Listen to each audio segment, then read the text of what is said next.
Thank you. Good morning, everybody. Welcome to the West Mercia Police and Crime Panel on the 10th of July 2026. I'm Councillor Barry Durkin, Chair. Right, starting off, I'd like to welcome the new members to the panel. Councillor Peter Hussman, Chris Rogers, James Spilsbury and Richard Udall. My apologies if I've read your name incorrectly. It's okay, it's Udall, but I'll be answered to anything. So do I, thank you. I'd like to also record my thanks to the outgoing members of the service, Paul Davis, Ian Hardiman, Ben Jeffcott, Alex Kinnersley and Monica Stringfellow. Thank you so much. I want to thank them very much for their service to us. Now, the changes to the substantive members of the panel are Richard Udall of Worcester City has replaced Councillor Alex Kinnersley. Councillor Chris Rogers, Wyre Forest District Councillor, has replaced Councillor Ian Hardiman, and Councillor James Spilsbury, Redditch DC, has replaced Councillor Monica Stringfellow.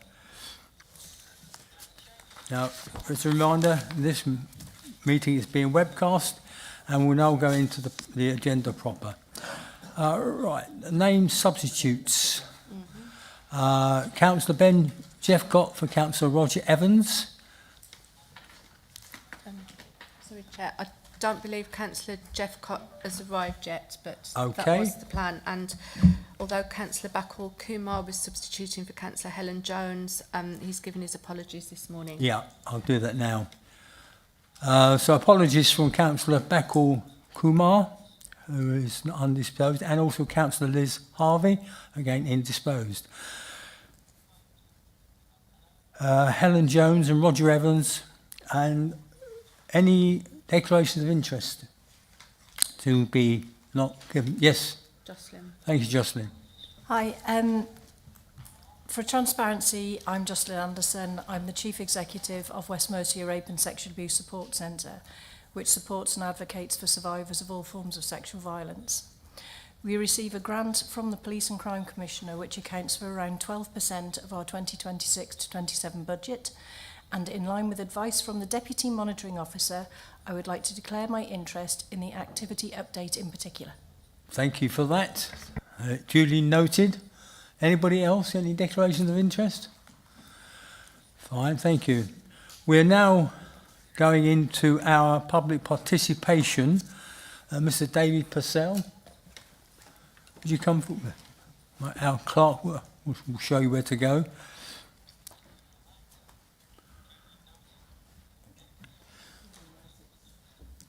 Now, I understand you have a question relating to item 8, road safety, and you'll be allowed a maximum of 3 minutes to speak. So, in your own time, Mr. Purcell, press the button and go. Thank you. The question is, the draft road safety strategy refers to using technology and data to identify road traffic hotspots for collisions. I was hoping the Commissioner could explain how a hotspot will be defined in practice, what data sources will be used, and then critically how quickly, after one's been identified, the partnership expects to move from identifying it to taking action. And that's the end of the question. Thank you. Thank you, Mr. Purcell. Commissioner? You will be responding in writing? Yes. Traditionally, Chairman, the questions are to the panel rather than to myself, but it's a very interesting point, and I'm sure we'll touch on it when we debate it later. But it's about ensuring that we've got the data from more partners than just the ones that are currently in the traditional partnership, so that we can use that data to target activity across those partnerships more effectively. I would expect, in answer to the very last bit of the question, is my frustration is the partnership isn't moving fast enough, hence why we've got a new strategy, hence why we're trying to initiate some more of that partnership working. But as soon as possible is a high-level answer, because it's the biggest killer in West Mercia, and we need to change that terrible fact. So, a panel heard the question. I'm sure you have got other questions relating. Is there something that sparked an interest in you from the question from Mr. Purcell? I will be obliged at the appropriate time. So, Commissioner, will you be responding, Mr. Purcell? We'll liaise. we'll liaise. Thank you. The next point is the appointment of co-opted members, agenda item 1. The panel is asked to note the appointment of the... Sorry, I'll get my notes in place. Yeah, you're asked to note the panel changes in co-opted membership. Thank you very much. Moving on now to item 8, confirmation of the minutes of the previous meeting, which was held on the 6th of February this year, as agenda item 6. Do we have a proposer for our... Yeah, a seconder for accuracy?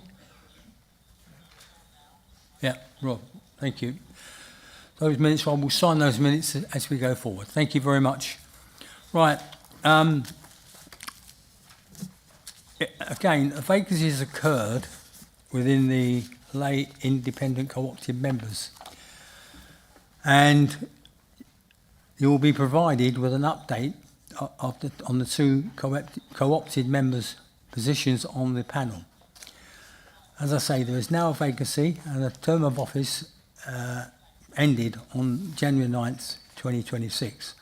A recruitment process is therefore now required to appoint the vacant position, and the recruitment process will be notified to you all. Do we have anybody here who would like to be on the panel for recruiting? They could email me outside of the meeting. Okay, Stephen, could you? Yeah, I was going to say it would be useful if a member from each area of West Mercia would be on that particular panel. So, on behalf of Telford and Wrekin, I'll be pleased to be on that panel. Thank you, Stephen. Anybody else? Viv? Yeah, you've done it before, Viv, yeah. Thank you. Any other volunteers? John. Thank you, John. Yep. Usually 3. That's fine. Thank you. I will be chairing it. Thanks, everybody.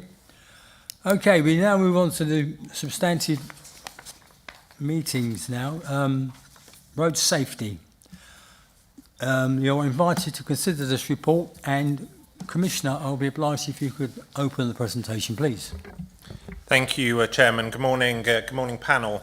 For those that have been long-standing members of the panel will know that road safety has been a key feature of my police and crime plan over the last decade, and indeed my first police and crime plan, I was one of the few commissioners nationally that had road safety as one of my key plan priorities. But the sad fact remains, nearly a decade later, when we look at the full year's figures for 24 and 25, nearly 1,000 collisions across West Mercia and nearly 1,100 people being killed or seriously injured as a result.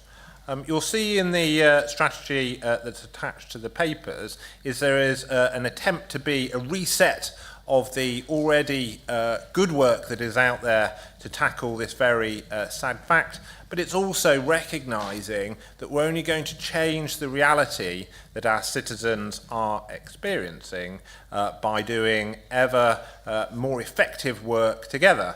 And ironically, your public participant this morning, I think, hits the nail on the head in terms of how we use data, i.e. what we already know, to drive that activity. You only have to look at the social media comments underneath a West Mercia police post around speed enforcement, and it's like a buzzword bingo about short for the Christmas party fund. Haven't they got anything better to do? If only they'd responded to my burglary 4 years ago. All those kinds of things. But the fact remains, our biggest killer, our biggest cause of harm is our roads. But the 3 E's, which have been around for a long time, enforcement, education and engineering, are a partnership activity. And some of that will sit with the highway authority, some of that will sit with government, some of that will sit with the ambulance service, the fire service, the police, myself, local authorities. And we've got to make sure that that data is driving the effectiveness of that activity. Because at the moment, I believe that activity is meant with the best of intent, but joining that up to make it more effective, I think, is the thing that will change it. I'm willing to put some money where my mouth is. There's already grant rounds that are being prepared across West Mercia to help support that, and our partnership activity is already in the process of being renewed.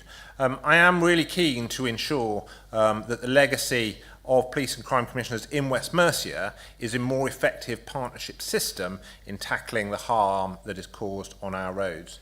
The road safety strategy is attached, and I, with the support of the Chief Constable, will happily take any members' questions or observations around how we can ensure this particular focus is more successful. Thank you, Commissioner. Right, first question we have is from Richard. Thank you, John, and can I thank you for this report? It's very useful and it's got some very informative items in it. A question which I have, I don't think, unless I've missed it, is included within the report, which is about 20-mile-an-hour limits. And I believe it's still the policy of West Mercia not to actually enforce them. Can I have confirmation about that, and whether that can be challenged, questioned or changed? It's pointless having a speed limit which is just voluntary, which is what they are mostly at the moment, if they can't be enforced. And even when communities want to enforce them through Community Speed Watch, they're told by their local beat managers that they can't, because we can't have any enforcement of 20-mile-an-hour limits. And it's becoming an issue locally in all parts of the county where there's demand for them, but they become useless if they can't be enforced. Thank you, Councillor Udall. You're correct in the first part of your question. It is a myth. It's not true. West Mercia Police enforce the laws of our land proportionately and responsibly in the interest of the communities that we serve, including posted speed limits. Universal compliance, that doesn't mean, but it does mean proportionate and effective enforcement. I'm going to sound like a highways geek momentarily, but I'm sure you'll forgive me, Richard. There is a TRO problem. It's more prevalent in Worcestershire than it is in our other upper tier areas, embarrassingly for Worcestershire, where those TROs are not necessarily lawful to be able to have the enforcement that's required. So part of our problem is whether or not it be 20-mile-an-hour zones that have been enforced and are therefore advisory rather than enforceable, whether it be the zigzags outside of school. There is a plethora of those in Worcestershire as well. And I have been reassured, we've been through a few of them recently, Cabinet members for Highways in Worcestershire. I've been reassured by the last but one, maybe it's the last but two, that there is some work about understanding where the priorities of those correction of those TROs is happening. But the reassurance I've had from the force is where those speed limits are lawful and are enforceable, there will be appropriate action. And I can think of one literally in Pershore where that journey that we've been across over about 8 years has been successfully resolved, and I know that there is enforcement activity as a result. Thank you, Commissioner. I've got a question for you. What are the three main significant actions in this strategy you think will make a measurable difference by 2030? I think the first one is data. I truly do believe that the partners, I think the partners do hold the answer. And I'm going to use a slightly glib example, so forgive me. That traditional element of accident black spot, I hate the phrase because they're not accidents, they're collisions, but it is a nonsense, isn't it? Because if we just target where the accidents are happening, then we are missing the point. If we're understanding what's driving the behaviour of that collision actually happening, i.e. the data, and ensuring that we understand the profile, the problem profile of what that data is telling us, I think that will help target to change. So therefore, making sure that all the partners are, and it sounds very straightforward but hard to do, sharing data appropriately and then using the analysis to drive behaviour. The second, I think, is aligning operational tactical activity. It is wholly a matter for the Chief Constable as to how he directs his troops, and I know that they do it absolutely now based on the evidence they've got and with the best intent. But I think we can enrich that basis of that activity by informing, by the thing that I've just alluded to. So I think tactical activity as a result then being aligned to what the data is telling us. And then the very last thing, I think, is about technology. I've driven here today from Kidderminster. My car got a little grumpy as I was parking because I thought I was going to reverse into a hedge and stopped and intervened, etc., etc. Technology is in our cars already, isn't it? And we need to use technology ever more to ensure that it is helping us not only in the detection of people's behaviour, but also ensuring that we are doing ever more using technology to keep us safe. Because cars have got much safer in the last decade, and KSIs have gone down, but they haven't gone down to the same rate that they should have done in line with the safety measures that are in cars. And technology, and using that technology on our roads, I think is a final part of your question for us being successful. Thank you, Commissioner. Viv, you have a question? Yeah, it's an important one actually for Ludlow. We have pavements in Ludlow that are quite narrow. I've noticed over the last few years we have a large amount of lorries, trucks, drivers who ignore anything to do with the pavements. They just drive along them. So we have houses that have pathways and driveways that go onto the roads. So if you've got fencing, you cannot see the cars coming at you. They're coming at top speed. So it's a death waiting. We are going to have children that will be knocked down at some time or other on those roads. Surely we should have some sort of sign that says, narrow pavements, you need to slow down. Entrances to houses, something like that. And it's bad when I get people coming up to me and saying, I tried to get out of my house the other day and walked straight out and a car just missed me. It's very worrying. We also have, at last, I've got Overton Road that is going to have the garage that has been parking there with 30 cars because there's a school there. At last they are going to put double yellow lines as Shropshire Council. So I'm very pleased about that. I'm still waiting for it to be completed. But there's all sorts of things in Ludlow. We just have this problem with... Excuse me, this is, can we look at it strategically? I can hear your concern about but speed. I'm sorry, but Ludlow just have very narrow roads. I understand your concern, but it's something you should take up outside this meeting. If I don't speak about it, nobody else will. Well, you can take it up outside this meeting. But I'd like to ask, why don't we have some sort of signage that says, please slow down? It's a safety problem. It's a safety, and I'm sure some of the other towns will have it as well. I agree entirely with what you're saying, Viv, but these are parochial matters that need to be taken up with the local authority. Well, I've tried that with the police and they don't seem to want to. Hang on, Viv, please. As they are the Highways Authority, but I'll ask the Crime Commissioner to give us a few words. Thank you.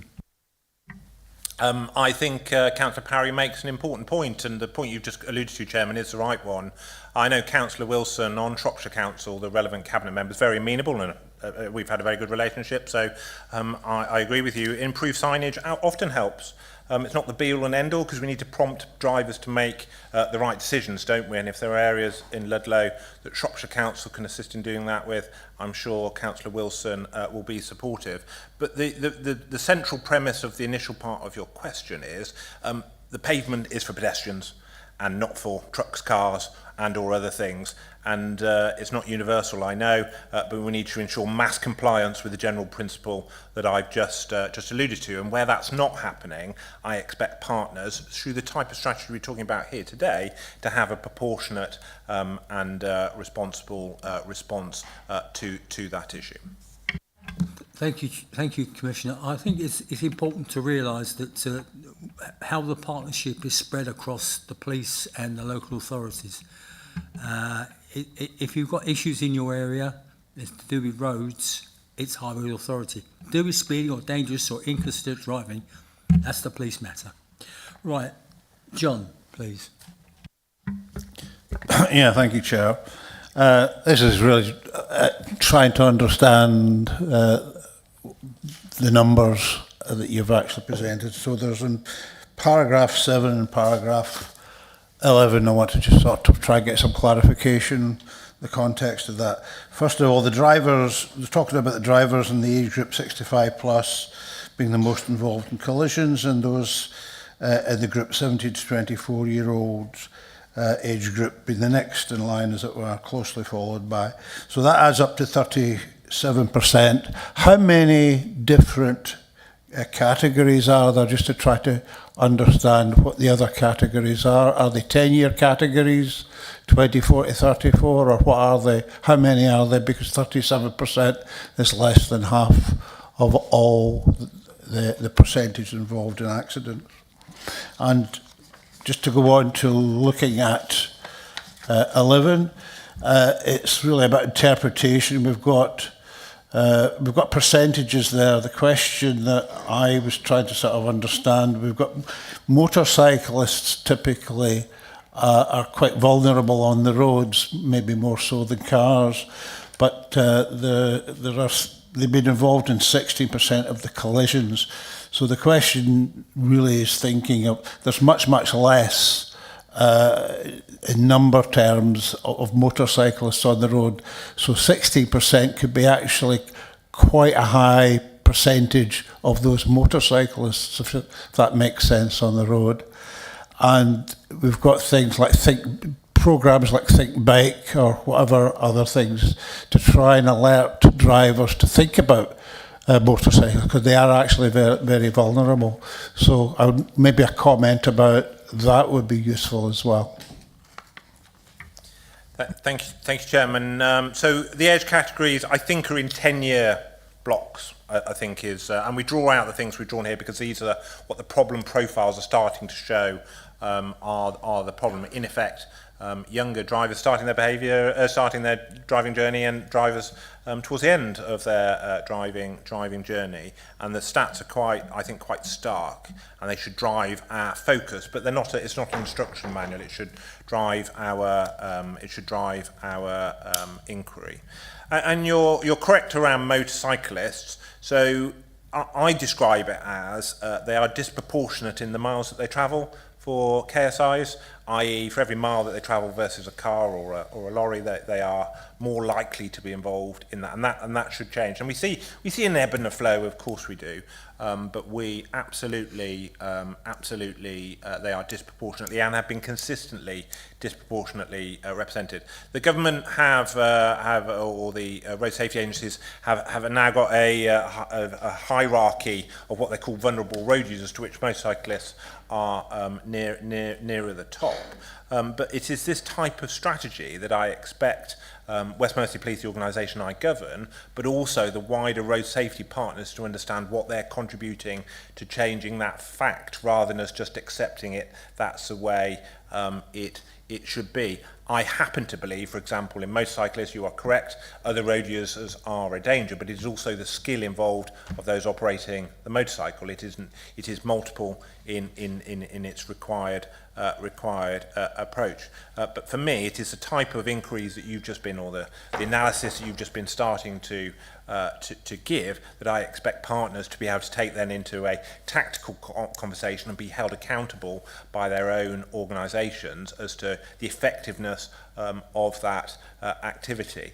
I don't want to see road safety teams at fate making ourselves feel better. I want to see effective intervention making a difference. And I'm sure we are making a difference at the moment, but this data should be improving our effectiveness. And if it's not, we need to continue to refocus our efforts to try things that will make that difference. Thank you, Commissioner. Jane, you have a question? Chairman, could I just follow with all the... If you've got a follow-up, yes. Yeah. I suppose, is there a specific programme that we're using in terms of, like the Think Bike one? Knowing that there are other partners involved in this, have we got something in West Mercia that's specifically addressing the issue?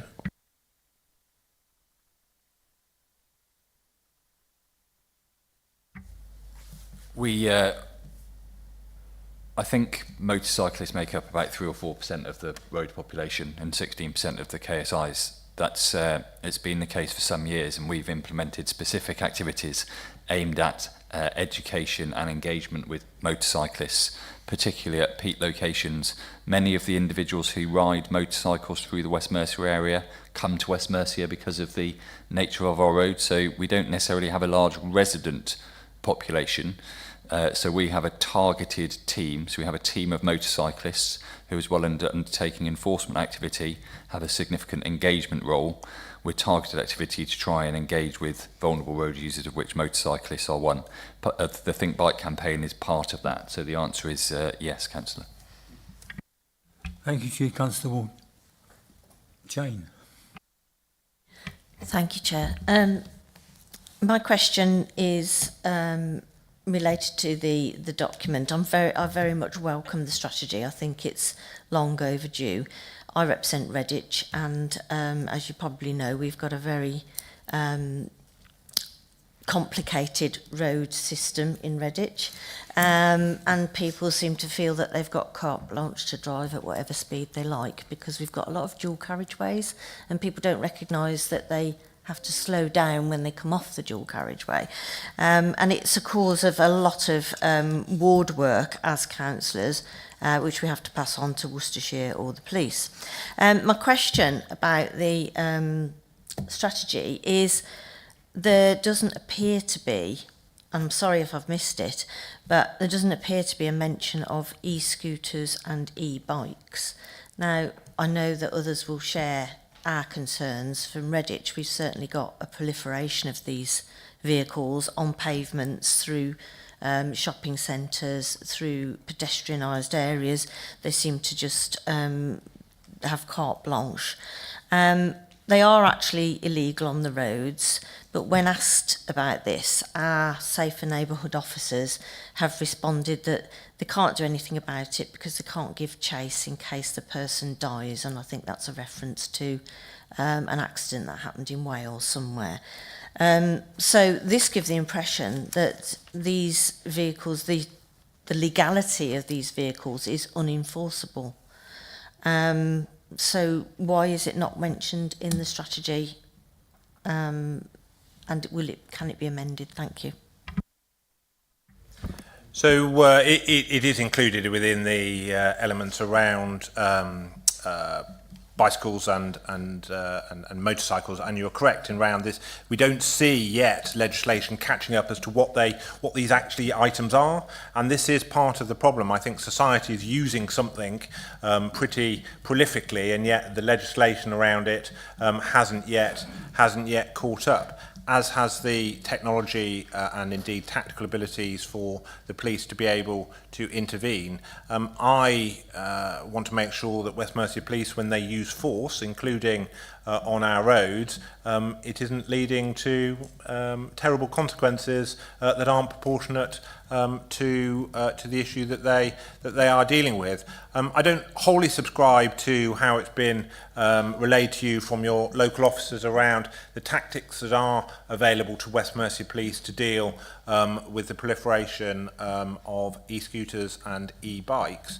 But what I do know is West Mercia Police do seize a number of them and destroy them. I do know that West Mercia Police use intelligence, including from the community, to identify those that are doing it and intervene with them and take the equipment off them. But I know at the same time that it's more of a tsunami to which the force are not yet successful in being able to repel, because of volume and the illegal use of them is just too high. But to say there isn't anything that can be done or isn't being done, I don't think is necessarily the case. And happily connect you with your local inspector in Redditch if it's helpful, who can outline for you the activity and the different plans that they have around if there are certain locations that you and your colleagues have concerns around. You have a supplementary? I do, if that's okay, Chair. Yes, Thank you. Thank you for your response, Commissioner.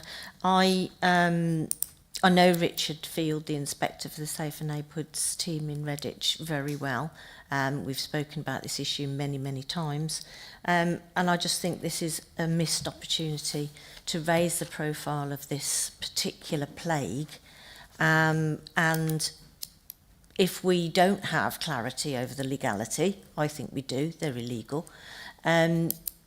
So if we don't have that clarity, if the police don't have that clarity, this would be an opportunity to push for that from national government. So I think it is a missed opportunity. Thank you.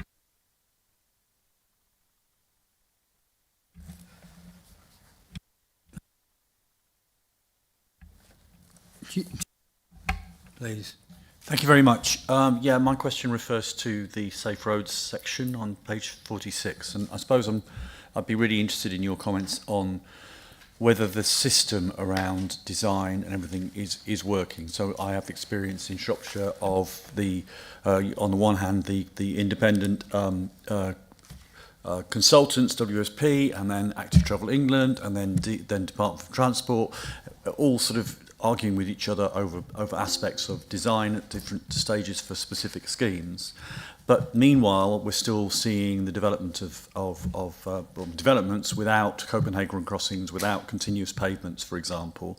So I'm just interested in whether the police, yourself, the consultants who do road design, Active Travel England, the Department for Transport and the Highways authorities actually have a reasonable system for talking to each other and working towards high quality design, which is actually going to create safer streets. So, you know, having spent some time recently in various cities where we do have Copenhagen crossings and continuous pavements, it's so clear how much safer they feel. I don't know what the statistics are, but they certainly feel safer from both a walking and a cycling point of view. So I'd be interested in how far that system does actually operate effectively at the moment. So this predominantly around how we corral the partners within West Mercia, as in within our regional partners, rather than the more national one. But in terms of the engineering element, the E that you refer to, I think it's a fascinating one, because I think you and I are aligned in terms of engineering elements of how we improve people to make better decisions, both all the different road users, is the right way. And I think creating uncertainty is a key part of that, i.e. people slow down naturally if they're unsure, etc.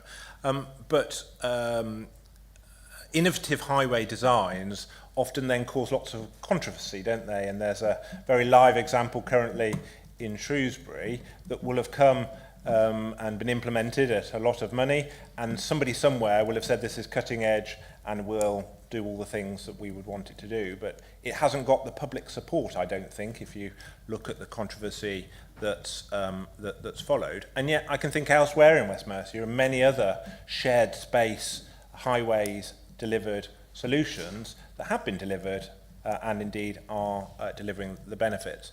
So I think our challenge as a partnership is how we ensure that what's being done, why it's being done, and the rationale behind it is articulated more clearly, but also the voice of the public is more clear in how these decisions are being implemented. Because we as a state, we as public bodies aren't just doing to the public, we're doing it for the public and should be done with them, shouldn't it? So part of the challenge of the partnership, I think, has to be ensure the voice of the public understood and mechanisms to help support them understand what is being done and why it's being done is also important. Because I know that with the best intent, the best solution, if it doesn't have that public support, it's very, very unlikely to succeed. A quick follow-on. Yeah, follow-up, please, yes. I take that point, but I suppose there is no public when we're talking about the developing of new estates, and certainly when I see the sort of Copenhagen crossings, continuous pavements in many cities, it just feels like such an obvious way to design the T-junctions where smaller roads are meeting main roads, and it just gives you know, we already know the highway code gives pedestrians that priority, but nobody takes any notice of that, whereas if you build continuous pavements over those, then it makes sense. So I wonder if that's a message that you or the Commissioner it gives to the highways authorities when they're looking at design. I think it's a helpful point, and as part of our as the work programme develops with the partnerships, I think how we support development, I think 'cause that's the point you're making, new development, to be as good as it can be from the get-go in the way it's designed, etc., is a key and important one, and will feature, I'm sure, as part of the work. Thank you, Commissioner. Very useful point. Richard. Yeah, thank you, Chair. An issue which has just occurred to me during discussion. I'm aware that vehicles don't always have to be breaking speed limits to become a nuisance. And there are incidents where drivers or vehicles are causing an alarm, distress or annoyance, and they can be served with a Section 59 warning notice, which if the drivers, it's an antisocial behaviour kind of notice, and if the vehicle, if the owners continue to cause alarm, distress, annoyance, you have powers to seize the vehicle, which seems to me is a very useful weapon in our armoury to tackle those cause and distress. Can you confirm how often this is actually used in West Mercia and whether it's something which we can expand further upon and roll out further to areas where antisocial behaviour driving is becoming a problem? I know traffic law and elements around that legislation is one of the Chief's particular specialties, so I'm sure he'll want to come in a moment. But I think you make a really interesting point, because a speed limit isn't a target. You know, it's not a case of this is a 60-mile road, so we should be travelling at 60 mile an hour. We should be making safe progress. And I would use the example of Fish Hill in this part of Worcestershire. So I happened have been up and down it recently, and it's a 60-mile-an-hour road that goes from the bottom of the escarpment up a long bit of straight around some very tight bends with an incline, and then at the top where Broadway Tower is, it goes back to what I would describe as normal carriageway. It's entirely 60 miles an hour. Now, if you're in your electric car like I'm in today, you silently go up there appropriately, as it were. But if you're on your motorcycle, they drop it down into second, they enjoy the bends, get to the top, and they've probably not broken the speed limit. But the good burgesses of Broadway have had the loud revving of the engines, etc., etc., etc. And I know that's a very long-standing issue, and we might say, well, let's lower the speed limit so some enforcement can be done, etc., etc. But what I want is not only the enforcement activity that I think is the premise of your question, but I also want the engagement with the people to understand the impact of their behaviour. Because if their behaviour is causing detriment to others and they're not realising it, they might change it, mightn't they?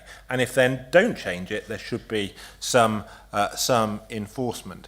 But in relation to the antisocial behaviour elements around the use of the road, Chief, is there anything you wanted to observe? I don't know the number of such seizures that are undertaken, but I can confirm that officers do use their Section 59 powers in relation to antisocial use of vehicles, not just in relation to speed, but also in relation to manner of driving and perhaps most typically noise as well. Thank you both. And the next speaker is Richard. I'm sorry, I beg your pardon. Speak again if you like. No, please don't.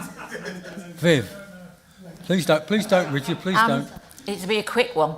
I saw something on BBC television very early one morning, and I see they didn't repeat it later on, about there being more drug people stopped in cars now than there are drink drivers. They even mentioned, I think it was 30,000 people more, or 3,000 more than, I'm sorry, I didn't quite catch the notes. But the thing with it is I didn't realise that if you're a drink driver, you cannot drive that car. But on that programme, they told you that if you're a drug driver, you can drive away in the car. Now, that to me sounds like there's something wrong. And I've never come across this before. It's very worrying, actually, to think that if you can take drugs and still drive your car after you've been stopped. So it's the licence isn't taken away. The prohibiting of the licence is taken away by the licensing authority. So it's the same for drink as it is for drug driving. That's a matter for the courts and the DVLA, not the police. But I think that the more general point is you're correct in terms of the proliferation of people drug driving and the danger it causes on our roads. But the bigger scandal is how long it takes to secure the evidence to do that. Technology hasn't yet caught up. A roadside breath test, and then a blood sample for drink, a swab, and then a blood test for drugs.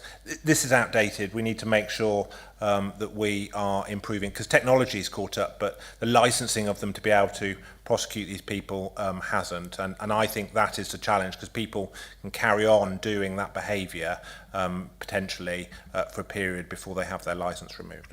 And are you as police looking at that? Because it absolutely astounded me. I noticed that they didn't repeat it. It was 6 o'clock in the morning it came on. And they didn't repeat it. And I thought, well, surely other people need to know what's happening. Because it's just as dangerous to be a drug driver as being a drunken driver. Thank you, Viv. Your point's well made, and I share your concerns as I share the Commissioner's concerns as well. Peter, you have a question. Yes, I have a question for the Commissioner and also one for the PCC. I'll start with the Commissioner. I've noticed that there seem to be numerous unmarked police vehicles, particularly on the motorways.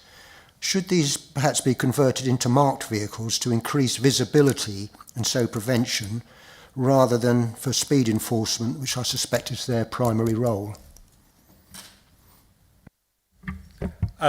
Short answer, no. It's all an operational matter for the Chief Constable. I've done a significant amount of reassurance work over the years. The predominance of our operational fleet is marked. It's a bread and butter of what the police do, but an unmarked, particularly on the roadside, is an effective part of what we are trying to do, which is tackle behaviour, which isn't just speed, and it would be naive and incorrect to suggest that it is just about targeting speed.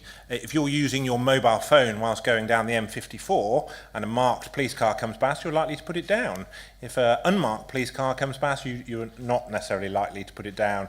So having travelled in many marked police cars and many unmarked police cars, I can assure you there is a bubble of lawfulness often around a marked police car that isn't there when you're in an unmarked one, and that is what we see every day, isn't it, as motorists. So no, I think they're a vital part of it, and they only represent an incredibly small part of the West Mercia fleet. And I'd use, if you'll indulge me, Chairman, an anecdote. Coming out of Whitchurch one summer's evening, I think the year before last, having been to an engagement in Whitchurch town, there's a big bike meet up in Whitchurch on a Thursday evening, and out I'm coming in heading back to Kidderminster. Long stretch of road, load of bikes come past me, and one comes past me wheeling and drops its wheel literally on the side of my vehicle, and I tutted to myself as Commissioner, there's never a cop round when you see one.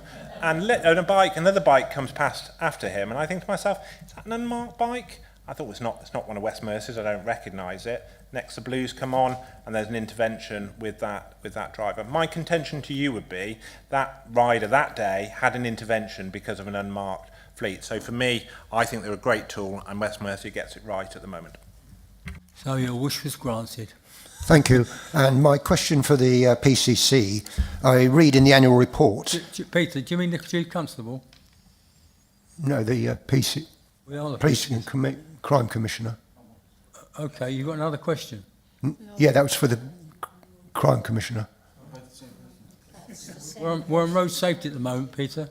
Yes. Yeah, okay, carry on then. Yeah, there's the PCC hosted a series of online events with the 4 most vulnerable road users with a discussion of what they would like to see improved. What has been done with this information, and does it form part of the road safety strategy? Short answer, yes.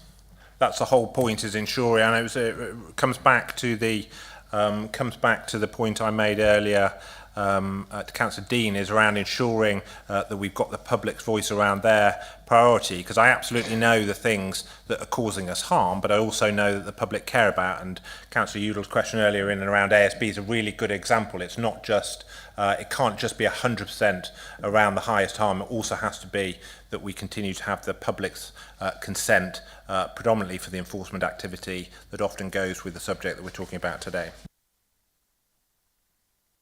Thank you, Commissioner. Any more questions on road safety? Yes. As Councillor Ben Jeffcott from Shropshire Council, representing Councillor Roger Evans. Apologies for my late arrival. I only found out yesterday that I was coming, and I didn't realise the venue was here. Useful discussion on road safety. I would just like to flag up the widespread feeling in Shrewsbury, certainly, and I think in Shropshire, that bad driving and deliberate bad driving of illegally modified vehicles is increasing. I've raised this in my previous visits to this body last year, and over the last year, the situation has, in my view, deteriorated, that there is a larger number of illegally modified vehicles driving around, particularly late at night, between 11 and 1 a.m., racing around Shrewsbury and other towns in Shropshire, apparently unimpeded or unencumbered by police enforcement action.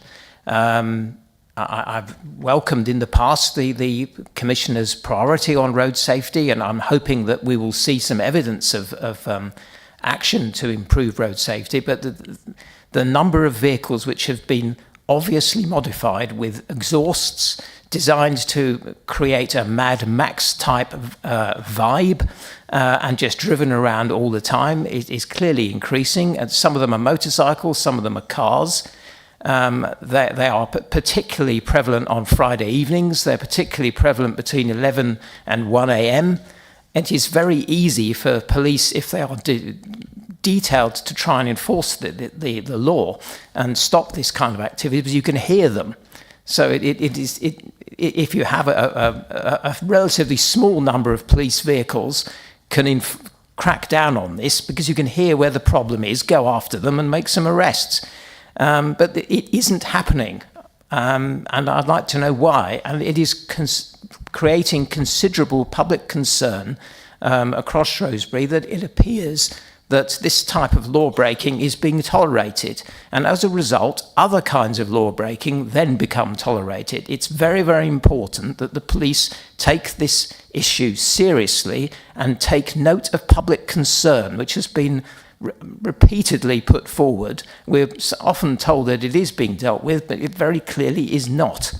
And other types of crime in Shrewsbury have started to come down. So where police action is concentrated, like for instance, there's been a town centre police base has returned to the centre of the town, and there's been a really remarkable decline in ASBO, antisocial behaviour in the loop of the town centre as a direct result of that action. So where police action occurs, crime falls. But the people in my ward and the people in my authority really want to emphasise the fact that we do not think enough is being done to counteract this problem. Before the Commissioner answers, I'd like to make a point further. We're dealing with strategic matters under road safety. Please. And we need to be strategic about this. This is an issue you can take up outside this meeting, if you would. It's not parochial. I'm trying to keep it strategic. So we are basing our comments on this report at the moment. Commissioner, do you have anything to say?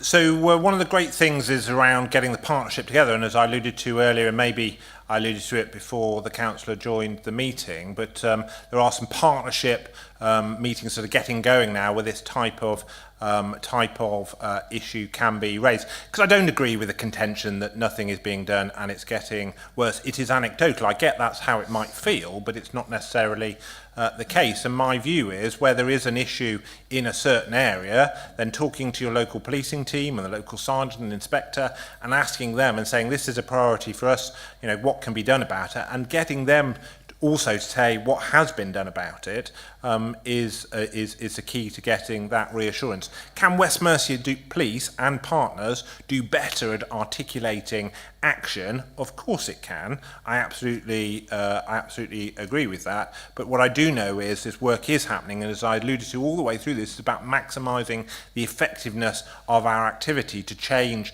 the harm that is being caused underneath. But I'm always open, as the panel is aware, if there are particular instances in the local geography where something isn't getting the right response from the local police or partners, I'll happily pick that up if they make direct contact with me. Thank you, Commissioner, for that offer. Very much appreciated. Now, Do we have any other questions or observations related to the police and crime panel performance on road safety? Fine. Okay, so we'll move on now to item number 9, which is the metrics and activity monitoring report, page 57. And I'll start with the first question. Oh, sorry, I beg your pardon. Commissioner, you'll present it, please.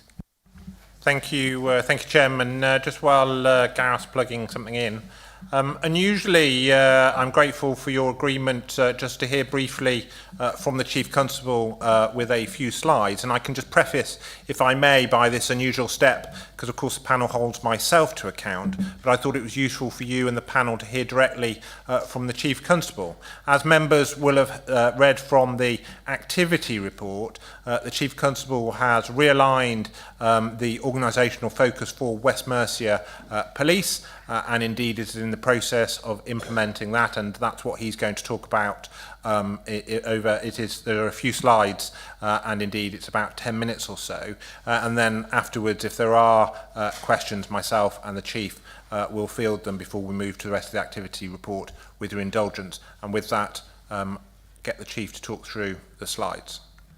Thank you, Commissioner. Yeah, just to reiterate, I, as Chairman, and I'm sure everybody here does, would be willing to listen to anybody from your office and the police that can offer us assistance and information. So, Chief Constable, if you would, please. Thank you, Chair. Thank you, panel. I'm just going to take a few minutes to set out what is a plan for the organisation going forward over the next 4 years, and one that sets the direction for the force that I would like us to be. There's a detailed delivery plan that sits behind this that informs some of the actions, but I'm just going to set out the essence of it to you today. It's a blueprint for the organisation, one that is deliberately designed to be simple and pragmatic. I'll briefly set out 3 values for the force: 1, purpose of what I think we are here to do; 3, identifiable hallmarks of how I would wish us to do that; and then the practical commitments to make things happen over the next 4 years. If I could have the next slide, Gareth, please. So, 3 values. Everyone I work with is drawn to public service through values of their own, but these are 3 things that I think should underpin our work. Firstly, to be compassionate. We spend our time frequently in conflict with people, trying to solve problems which sometimes have very difficult solutions. I don't think anything is more important to my officers and staff to draw on than a deep well of compassion for other people. Second, that we should be curious. We are charged with sometimes thinking the unthinkable, of asking questions. We should never make assumptions about what we find. And so I would ask all of the people who work for me to be relentlessly curious about the circumstances they are called to attend to. And then finally, to be courageous.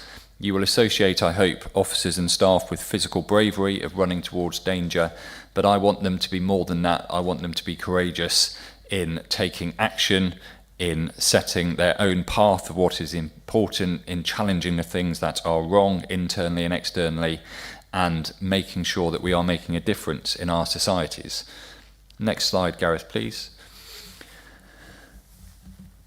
Our purpose is important. This is going to sound like a statement of the obvious, but we are here to police, to protect and to prevent. We exist to police the 3 counties of West Mercia for our communities.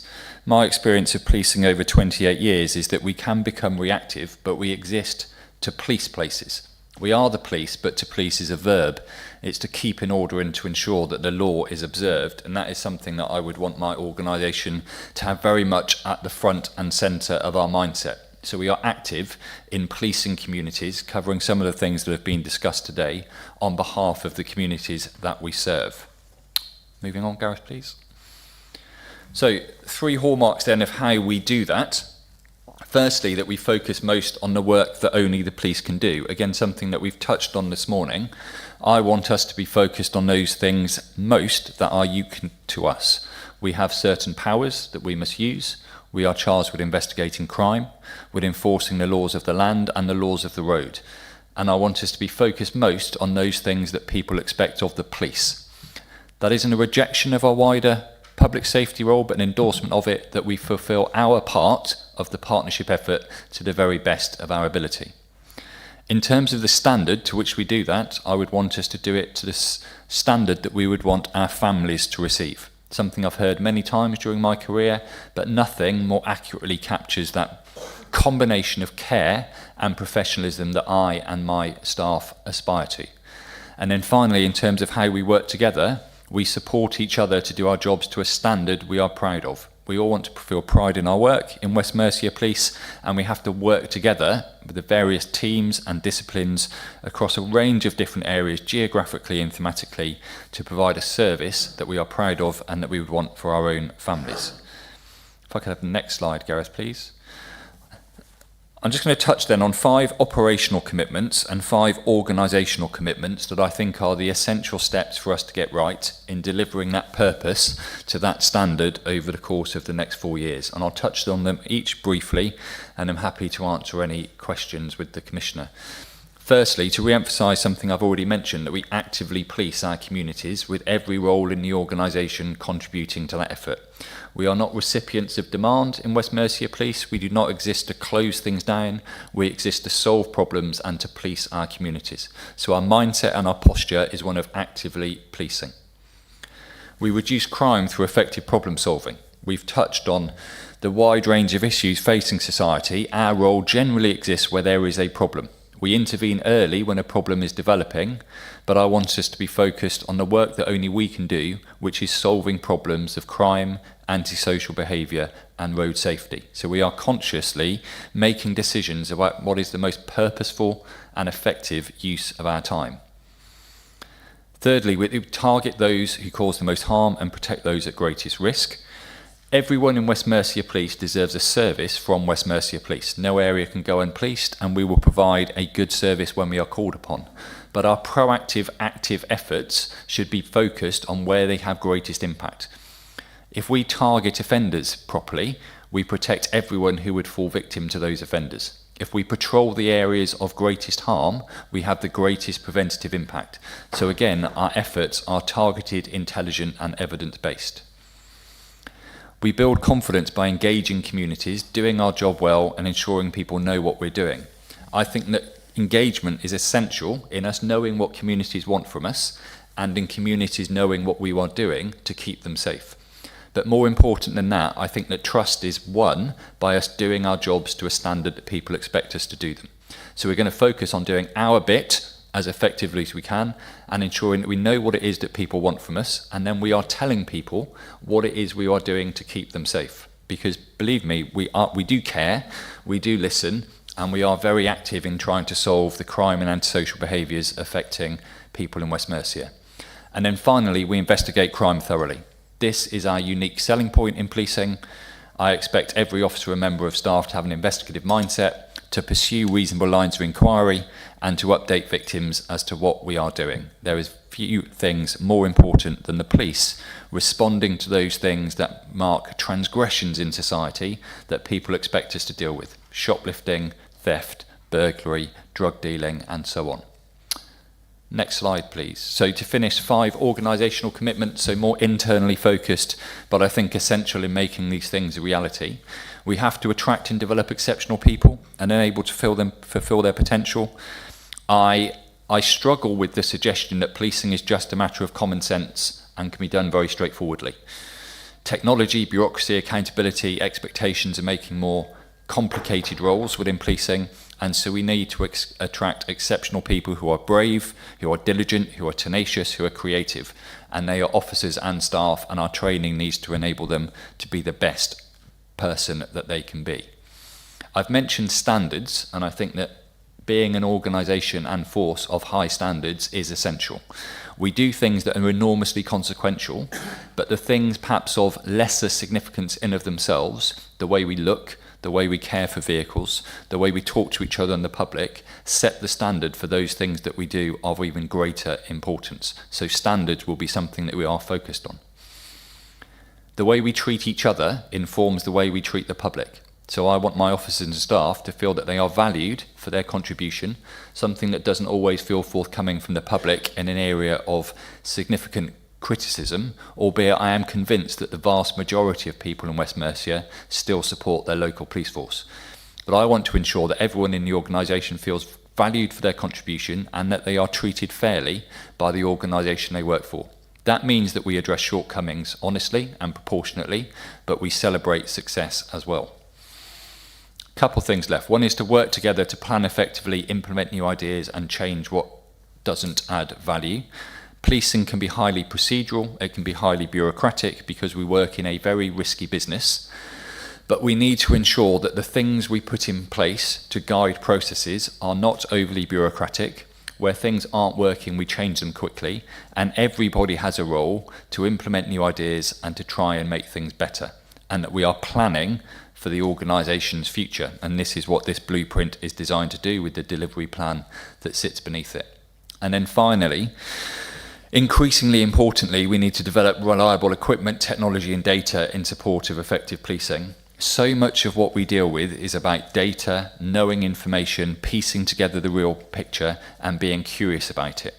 So we need to ensure that we invest in those technologies that enable us to have the best possible understanding of what is going on in society and behind closed doors, be that regarding road safety and hotspots or child protection and knowing a child who is at risk. So we need to invest in technology such as robotics, in AI, and ensuring that our data is accurate. And then my officers and staff deserve and need equipment, be that body armour, radios or body-worn video, that enables to do their human unique contribution to policing in the best way possible. If I just have the last slide, Gareth, please. So at a high level, that is the essence of the force that I would like us to be. We are many of those things already. I have spent some time in the last couple of months speaking with a large proportion of the organisation about these things to try and ensure that we are consistent in our approach and that we understand the things that are most important to our communities, and therefore we work together to deliver them. And I'll finish by just reverting to that purpose, that we exist to police. We exist to police our communities for their benefit, to protect people and to prevent crime. Thank you. Thank you, Chief Constable. Commissioner? I don't have anything more to add, but I wanted the panel to hear the conclusion of this work that's been a while in fruition and important to the organisation direction. I do have some wider commentary around the activity report, but I don't know if members might have questions around this first. Exactly, Commissioner. Thank you. Anybody got any questions or comments regarding this presentation before we move on to the agenda in detail? I will be asking for these slides to be provided for us. Thank you. John.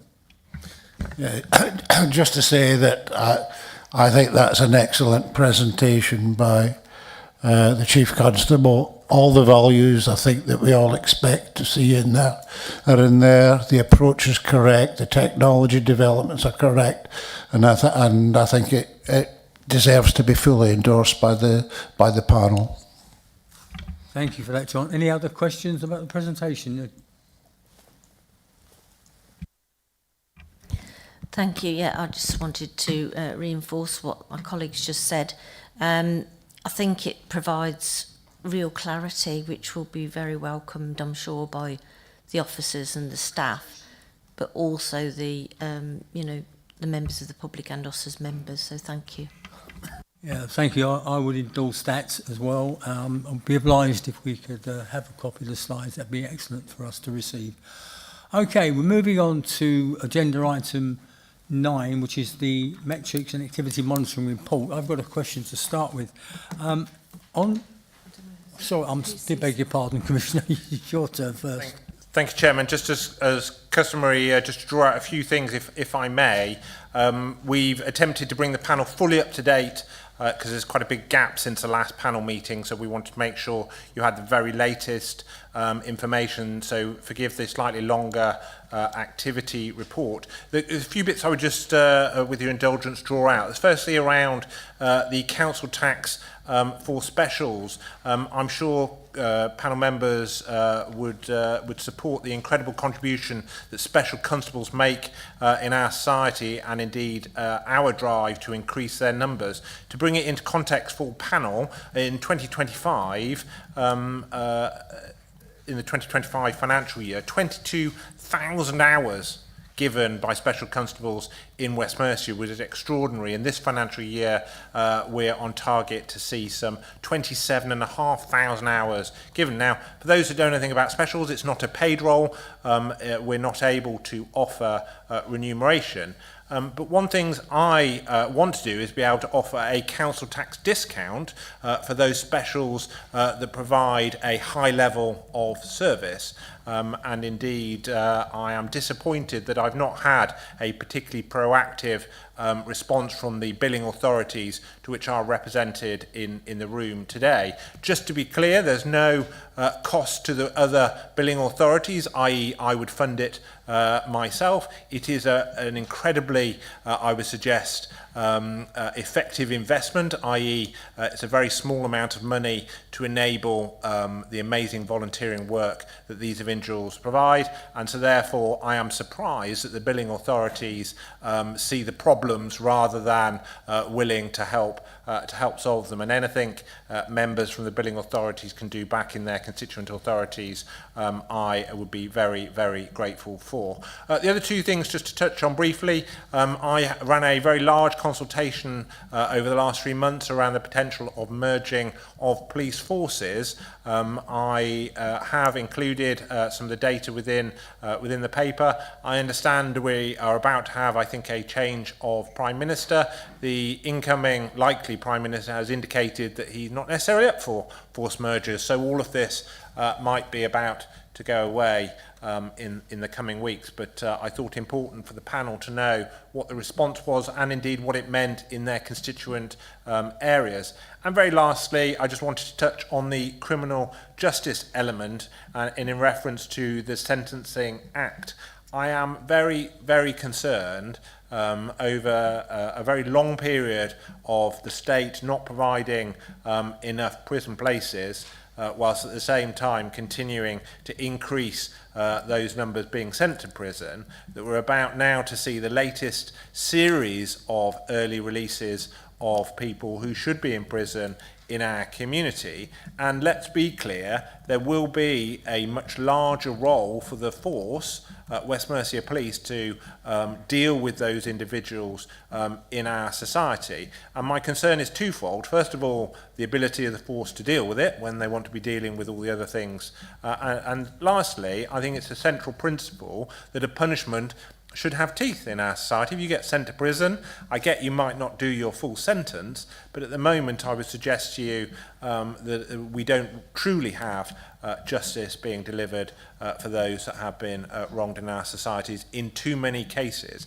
And I wanted to make sure the panel are aware of the Sentencing Act and the implications that it has for us here in our geography. And with that, Chairman, happily as ever to answer any questions or go wherever the panel would like within the report. Thank you for that, Commissioner.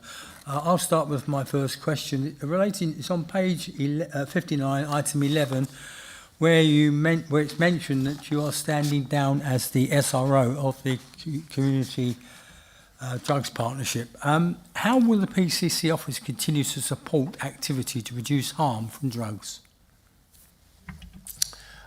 So I think I was very excited by the Dame Carol Black review and indeed then the strategy, the 10-year strategy that followed. It sometimes happens with changes of government.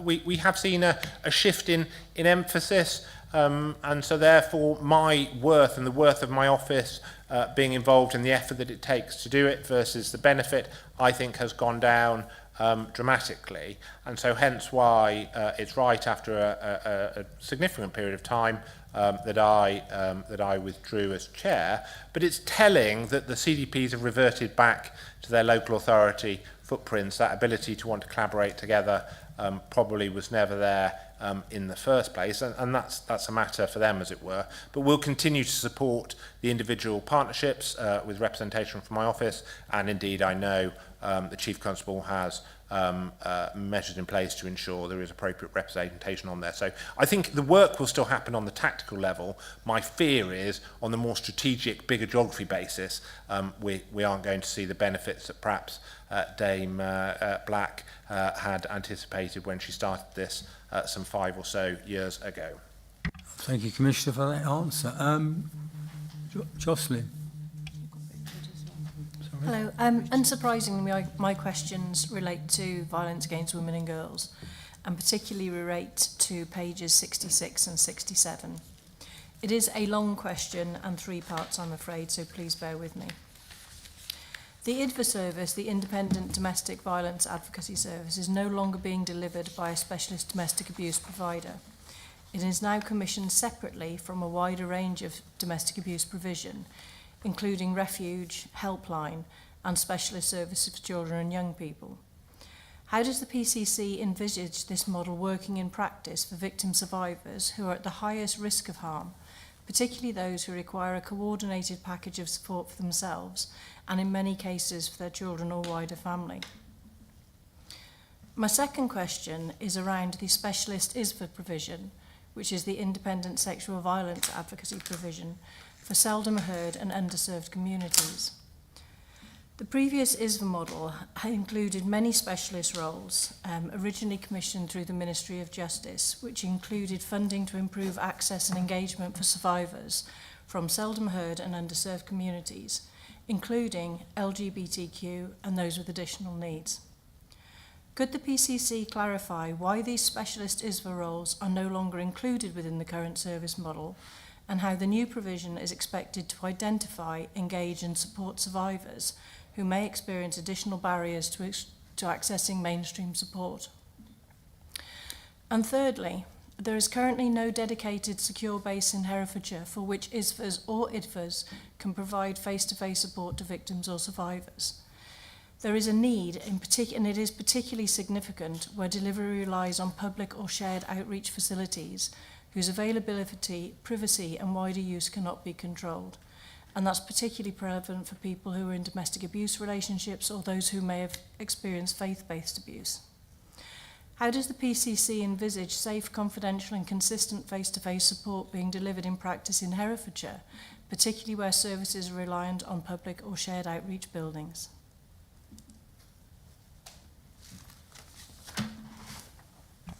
Thank you.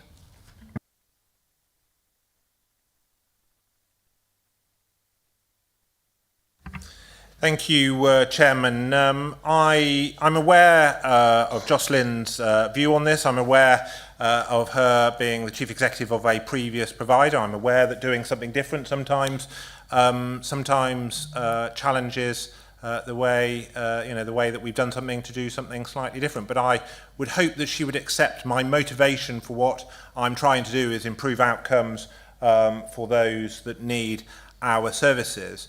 And I am absolutely certain that the process that I have been through has that in mind, and indeed that is what the service that I have commissioned is busily trying to deliver.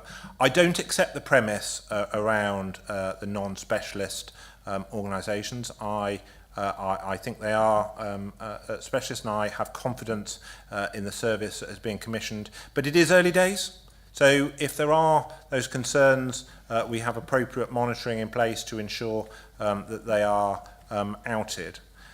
In relation to geography, you are correct. There isn't a dedicated best. I don't share your description about, in effect, you alluded to some of this work having to happen in public. That's not the case, and where private space is required, that will be provided. I know there is some exploration of providing looking for a permanent base potentially in Herefordshire. But let's be clear, as we spend money on infrastructure and buildings and others, it is less money that I've got to provide the actual service itself. So I have no qualm with ensuring that we're being as efficient as we can be with the infrastructure cost. But if there is a particular facility which is helpful that we're not aware of, I will happily ensure that the provider is aware.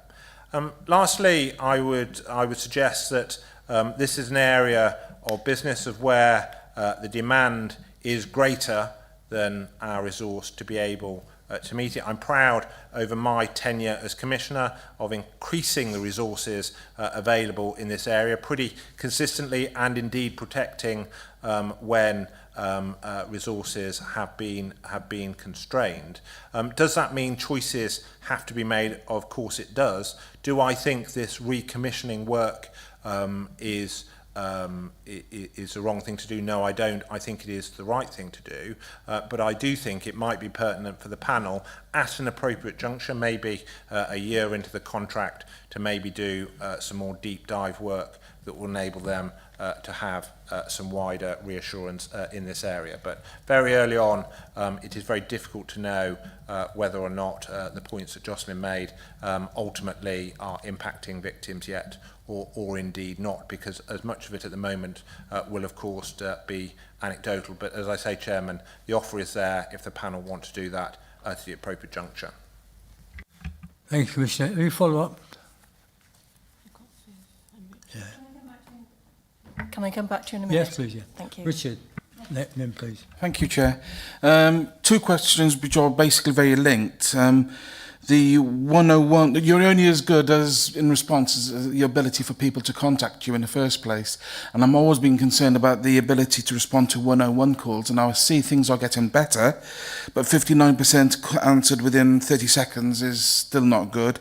And 71% in 2 minutes is still not good, which means 30% are well above 2 minutes. What work are you doing to actually improve the response to 101 calls? And secondly, the link to it is about estate utilisation and Operation Wembley. Clearly this is going to cause some concern in some communities, so I'm seeking assurances that any changes which occur to estate venues will actually have full local consultation with residents so they can understand the changes and be able to comment upon them as well. I was sad to hear that you weren't standing again, Richard, but one of the upsides would be the non-scaremongering around police bases on your side of Worcester. At Wembley, efficient use of our estate is a good thing. And I think the custodian of the public purse and the police estate that I am, I think the public would expect us to do that. Too often in our community, you've got a police station or police base next to or close to another public service. And a fire are a great example. And I would suggest to you our relationship in Herefordshire and Worcestershire with the fire service is a shining example. They share our headquarters, we share lots of buildings, we've just opened a brand new one in Redditch together. In Shropshire and Telford, we don't share a single solitary building with fire, not one. And for me, part of the Wembley focus is ensuring that where we're able to, we change that. So I do get your point, and my mission as Commissioner is to stop people like you having the opportunity to scaremonger around those things and create some political capital. But it is the right thing to do. And if there are examples of where we should be sharing and we're not, we're always welcome to that, because you will know in St John's where there is a good public opportunity and where there isn't. So we always would welcome that intelligence. In relation to 101, you hit the nail on the head in the beginning of what you said. The rest of it went off-piste a little bit, but it has dramatically improved, and that's what the focus of the Chief Constable and I is, how we ensure we bank that improvement and ensure we carry on improving it. I would suggest to you, compared to utilities, Worcestershire County Council's own telephone performance, it's not bad in the grand scheme of things, but we want it to be better. Our expectation it will be better, and our investment and oversight and governance is to ensure that we carry on improve it. It's not terrible at the moment, and there is improvement delivered. Our job is to ensure that we get that next set of improvements delivered. But for me, I think quite rightly, as you allude to, the force should be congratulated on not only improving it, but also that bit of stability in that improvement they've managed to deliver. Thank you, Commissioner. Viv. Page 66, 65. I'm glad the PCC, is currently satisfied that the force has adequate control and grip of the budget. I am also pleased that the Chief Constable has a budget setting process and it has improved. Does this mean we all have problems with our budgets, including Shropshire? So you don't need to mention that. I'm sure it would be rather nice to let our people who live in these areas know that we are not going to start charging extortionate things when we come to the budget this year. We cannot, as ordinary people, and I am an ordinary person, I cannot keep putting my hand in my pocket to do things and then being told, oh, it's quite all right, we've saved money here and we've saved money there. Very nice. But when it comes to the budget, you don't keep to that, you change it every year. And I'm sorry to say that, but I've been doing this a long time and I've seen it. Thank you. Before the Commissioner answers, the budget setting is something that we are involved in. Yes. And obviously we're going to have our... And I don't do it anymore. No, I understand that, but it's something we get involved in at the right time of the year. And what you are saying is something that is precedent across the country. It's written here what is said. Viv, please. So it's not universal. It's a universal issue regarding the council tax and other budgets. So, having said that, Commissioner, would you like to respond? So I think the central premise of the question from Councillor Parry is, have we got the budget back in the box? And that's what I'm saying here, yes. We are reassured, as you can be after the first quarter, we have got the budget back in the box. I don't agree, Councillor Parry, you're just an ordinary person. You're a unitary councillor and you'll set the unitary budget and the town councillor and set their budget. And I will weigh the same things that you will weigh when you set the budget next year, which is what is the impact of the decision I'm making on the public and what's the impact of the service I am trying to fund. And my fear is, whilst we have got things back in the box, the CSR, the Comprehensive Spending Review, is getting bleaker, not rosier. I think this year was the best year in this Comprehensive Spending Review. So my fear is that we are going to have to see further pressure put on the council taxpayer, and I shall look forward to your positive engagement when we come to set the precept next year, because I want to make sure we've got a service match fit along the lines that the Chief Constable outlined earlier, delivering for our communities across the 3 counties. Thank you for that assurance, Commissioner. Jocelyn. Hello. Thank you for your reply. It's going back to the violence against women and girls agenda. It would be very good to hear about how the process is developing, how it is being monitored. I noticed in the budget that there has been mentioned that there is a saving of £109,000, and I am concerned that this saving is at the expense of providing support services to survivors. I would definitely welcome the information that you have offered, and I would like to see a focus on what arrangements will be in place to ensure that the support is genuinely integrated and that victim survivors do not have to navigate multiple disconnected services. You mentioned that the current provider is a specialist. They are a specialist in sexual violence but have no working experience in domestic abuse. And although the police's view is often that they are integrated, there are very distinct differences. I'd also like to know what evidence base and equality impact assessments informed the changes of a merged service. That would be very interesting to hear, particularly for those who are at the highest risk of harm and those requiring coordinated support. Thank you. Whilst I note the declaration of interest at the beginning of the meeting, it's incredibly difficult to know the difference between a panel lay member and a chief executive of an organisation that I have commissioned. Now, I take exception with an assertion that I'm trying to save some money out of this process, because I'm pretty certain you've had it assured from me directly and from others that that money is reinvested back into supporting those who have been subject to this behaviour. So there's not a saving being made. We are reinvesting it, ensuring that we are maximising the effect of the money that we have.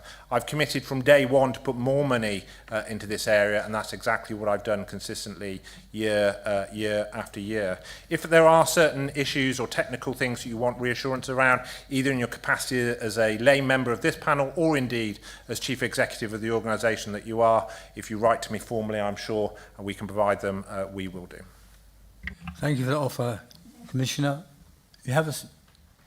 Jane. Thank you. I wanted to come back on something that Richard mentioned, actually, which was about the closing or the review of the local facilities.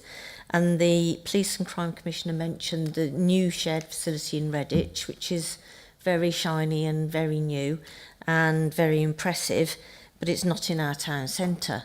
And we don't have a town centre police presence as a permanent fixture in Redditch anymore. Now, I understand that the MP for Redditch, Chris Bloor, and the villages, Chris Bloor has approached the PCC about the potential for a centre in the town centre, and the answer has been no. But then, on the other hand, we've just heard about a facility opening in Shrewsbury Town Centre, which has reduced the town centre crime. So, where's the rationale for not having something in the town centre in Redditch? Thank you, Commissioner. So first of all, I would suggest to you the building and where it was before in Redditch. Is that exactly in the? Where is the town centre? Is it the high street? You know, is it the shop centre? Where is it? So I know the town very well. I'm asking a question to which we have to consider ourselves. So I think it is a mistake to suggest that the location of the police station relates to a particular tackling of crime, because police officers are, by the very nature of their job, mobile workers. They should be out and about. Shrewsbury has a slightly different challenge, if you know it well, getting, not least of which made worse by a recent floating bus stop, getting in and around the town centre is slightly different to Redditch, and indeed I would suggest to you they are different scales.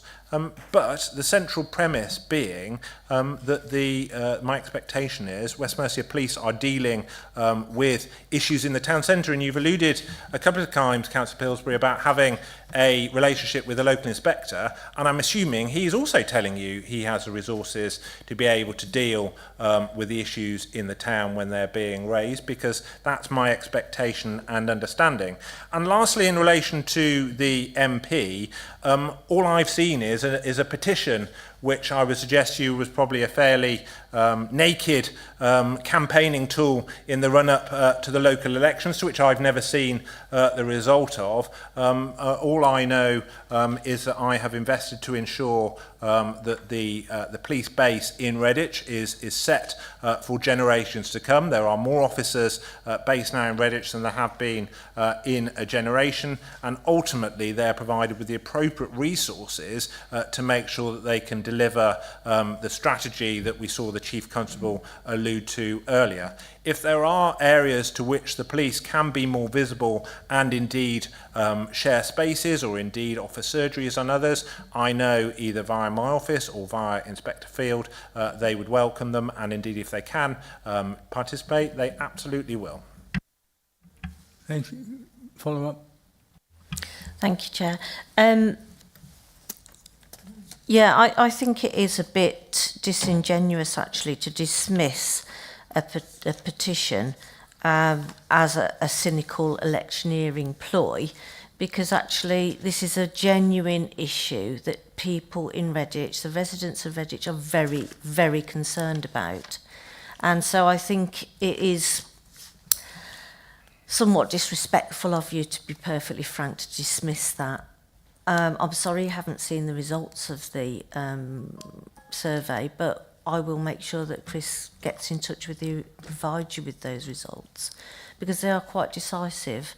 And I'm very concerned that you are dismissive of those concerns, and the evidence from Shrewsbury indicates that towns, and therefore the same should apply elsewhere. I don't accept the other reasons. I don't think they're valid reasons. I'm sorry you don't accept my reasoning, Councillor Bilberry. I've been Commissioner for a decade. I do know a little bit about the subject. I think it's disingenuous of Chris Bloor to run a petition around something that he knew the rationale as to why, but ran it, I would suggest, for wholly political purposes, and then never share the results with myself. So I accept and indeed recognise your disappointment in me, but I can assure you it is well placed. I would also just draw your attention to West Mercia Police have implemented a town centre team in Shrewsbury, which has been affected, as alluded to earlier. Redditch has exactly the same. There have been an investment in dedicated town centre officers in Redditch. And I would suggest to you, if you have concerns around certain areas that aren't currently being effective, raise them with the local leadership. And if you don't get the right response, I'll happily raise them with the Chief Constable on your behalf. Thank you, Commissioner. I've got a question here. Willow Dean, we're aware of the value of this service, and we're very pleased that the piece you have supported for a further 6 months. Since withdrawing of the funding from the MOJ, do you have any plans for after the 6 months of funding? Willow Dean is, hopefully as the panel would recognise, a really effective mechanism for intervening in and around particularly female offenders. Great track record. Lord Timpson, the irrelevant government minister, visited, as a raft of other government ministers have been. We were quite perplexed when the government withdrew funding, hence why I offered some 6 months funding. I understand that the funding round has now come out, and we will be busily supporting the Willardine to apply to that funding. As to why they wanted a 6 month hiatus to support something that's wholly effective in getting particularly females out of the criminal justice system, who knows? All I know is the fund has now been announced, and we will be busily applying. Thank you, Commissioner. Peter. Yes, it's a question. It's going back to special constables and retention.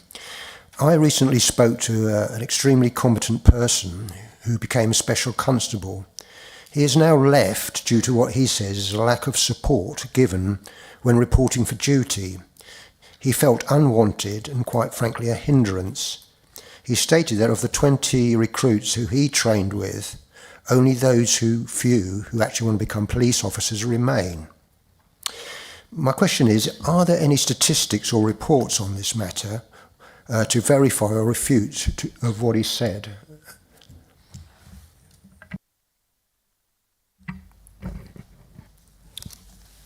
I don't have attrition statistics for special constables to hand, but we do monitor both those regular officers who lead the service and special constables.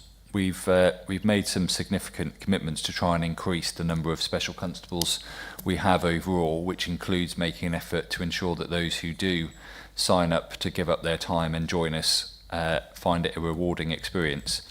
We've recently dedicated a police inspector to finding greater variety for the special constable roles to perform. We already have special constables who undertake specialist road policing activity, but we're trying to broaden our offer so that there are a greater range of roles that special constables can go into.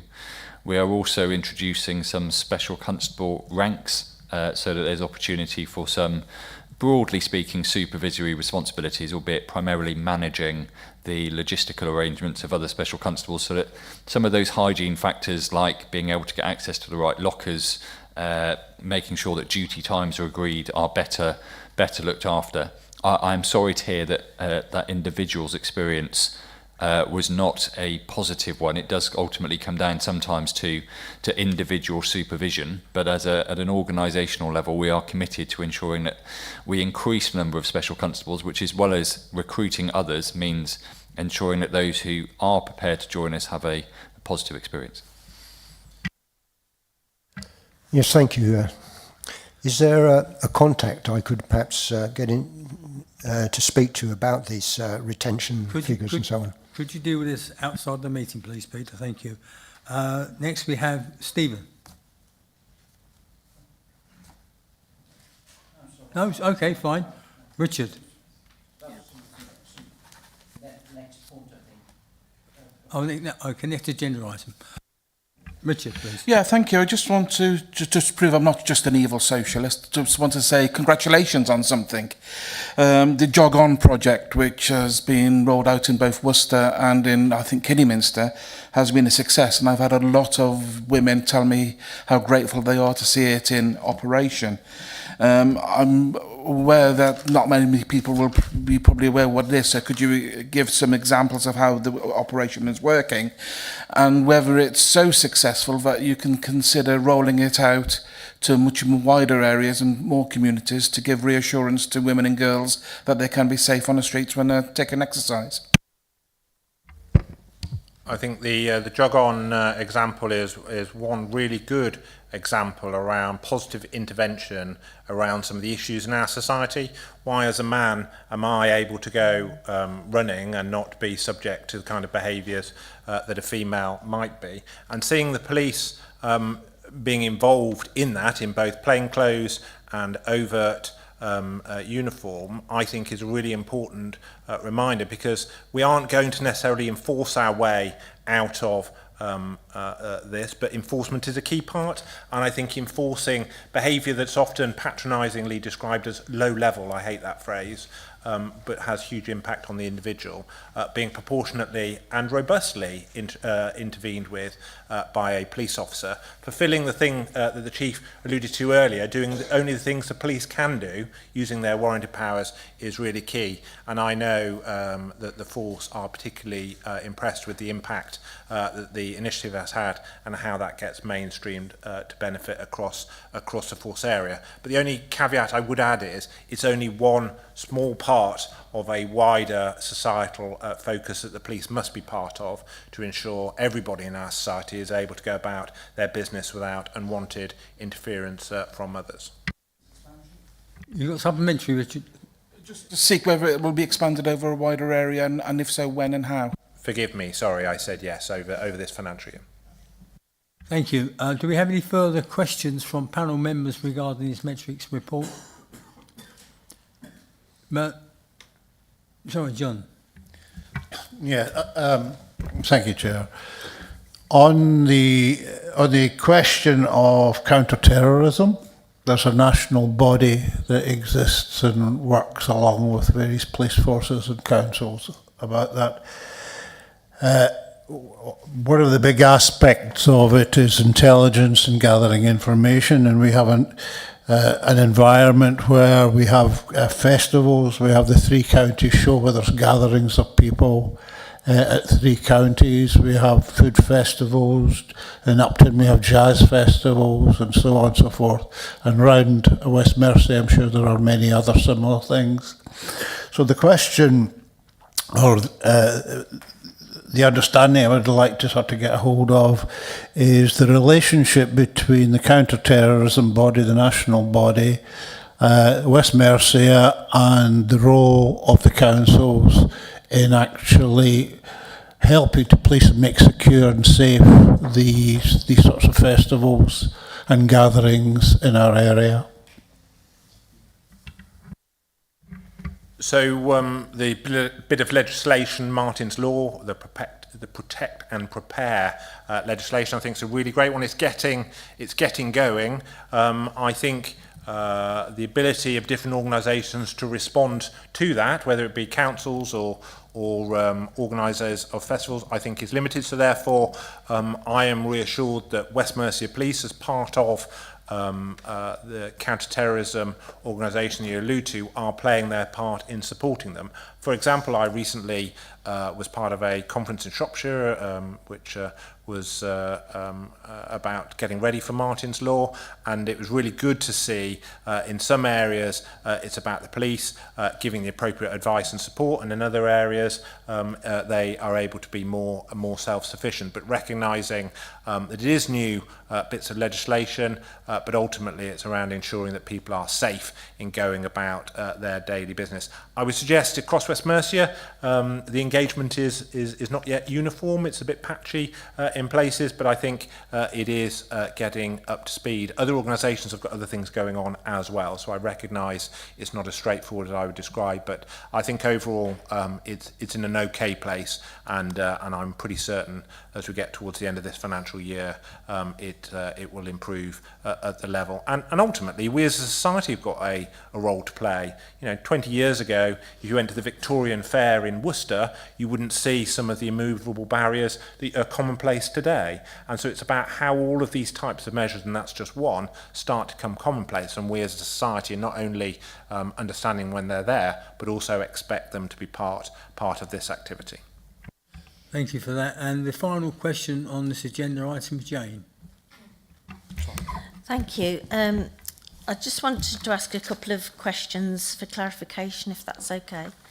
On page 60, where you talk about the knife crime prevention outcomes, paragraph 21 says that Q4 delivery remained strong, with 93% of those leaving long-term support achieving increased scores on exit assessments covering an array of knowledge and understanding, and 80% of young people saying that the likelihood of carrying a knife in the future was definitely not.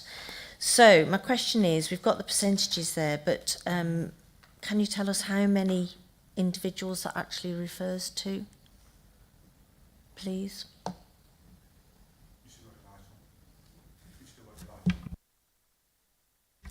No, I don't have that information in my head.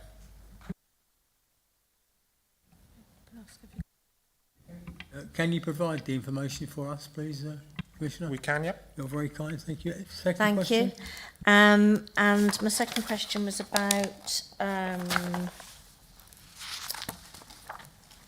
on the KPIs page, which is page 71. It mentions that there's been a 1% decrease on last year of rape offences that have had action taken against them. 10.7% have had action taken against them. But could you just clarify what the nature of that action might be? Because I know that nationally 2.7% of rape cases result in prosecution. So on the surface that looks like a high rate, but is that a prosecution or is it some other action? Thank you. Forgive me, Councillor Pilby, sorry, I don't fully understand the question. You're asking what the stat is that we are referring to, or, sorry, forgive me. No, I'm asking what is the nature of the action that's been taken against the rape offences in the 10.7% of cases that you've referenced there. Is that okay? Thank you. I think I can help, Councillor. So action taken in this context relates to a person being either charged or summoned, so taken to court over the allegation. So 10.7 is a comparatively high figure compared to most police forces, but still obviously only represents 1 in 10 offenders being charged or summoned with the offence. A lower proportion will then ultimately end up being convicted by a jury. I don't have that figure to hand because it relates to the wider criminal justice system, but in terms of the proportion of offenders that we charge or summons, it's 10.7%. And just for clarity, 95, it's just got it's got on paragraph 95, it's got a description of I think the question that you're asking. Thank you, Commissioner. Right, we'll now move on to the next agenda item, which is the draft annual report for the Commissioner. You're asked to review this report, which you will do. But, Commissioner, if you'd like to open the batting, as it were. Happy to take any questions, Chairman. As is tradition, I know members will have read the full and lengthy report. Thank you, Chairman. We have some names in the frame at the moment. Viv, you're the first one off the block, so ask a question on the police report. Yeah. I just wanted to ask about knife crime. We seem to have had an awful lot of things happen in my area, I don't know whether Shrewsbury's the same, but we seem to be getting an awful lot more knife crime than we've ever had before. Could you speak into the mic, please? Sorry, we that's seem fine. to be I getting can't a hear- lot can't more hear you. knife crime than we've ever had before. It's quite worrying for people, you know. I mean, it's when you get elderly people walking along and you see blood all over the floor and people have been stabbed. It's something that doesn't happen in rural areas. So I'm wondering how the police are coping with a lot more things going on. It's just a worry, and I'd like a bit of a reassurance from you. We are on the annual report. Yes, I'm Yeah, on okay. the report because it's balance on page 87. Thank you. So I concur. Serious violence priority within my police and crime plan, and hence the report that you have today. We still see relatively low levels in comparison, and indeed the hotspotting work that is alluded to. I think some 24,000 hotspot patrols, and we have then seen a 13% reduction in serious violence, and indeed a 12% reduction in antisocial behaviour. That doesn't mean to say that serious violence doesn't happen, but it is often, unfortunately, interfamiliar in that private space, but that doesn't mean that the fear and perception of knife crime, and indeed when the incident does happen, doesn't have a disproportionate effect on our community. My expectation is that my funding and the focus of West Mercia Police is to tackle and indeed understand the causes of that and play a part in ensuring that that changes. Thank you. Do you ever put out things that say the police are dealing with this problem? Because it would be rather reassuring if you did that sometimes. My expectation is the force appropriately comment on matters of community concern. So when an incident has happened, often, especially when somebody has been charged with an offence, there are severe restrictions about what can and can't be said. But as I alluded to earlier, do I think the police can be better at communicating activity? Of course they can. So I would encourage elected members to not only subscribe to the local police social media channels, but also neighbourhood matters, to ensure that when those messages do come out, they can be proliferated in the community. Thank you, Commissioner Jane.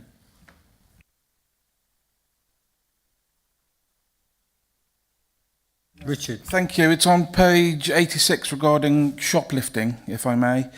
It's pleasing to see that it's reducing in West Mercia, but I suspect the number of reported incidents are actually the number of incidents being reported are also reducing because people are not bothering to make the complaint.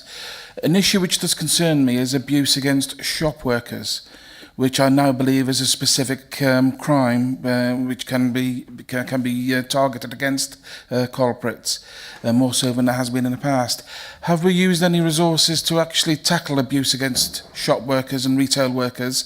The instances of this, I believe, are increasing rapidly.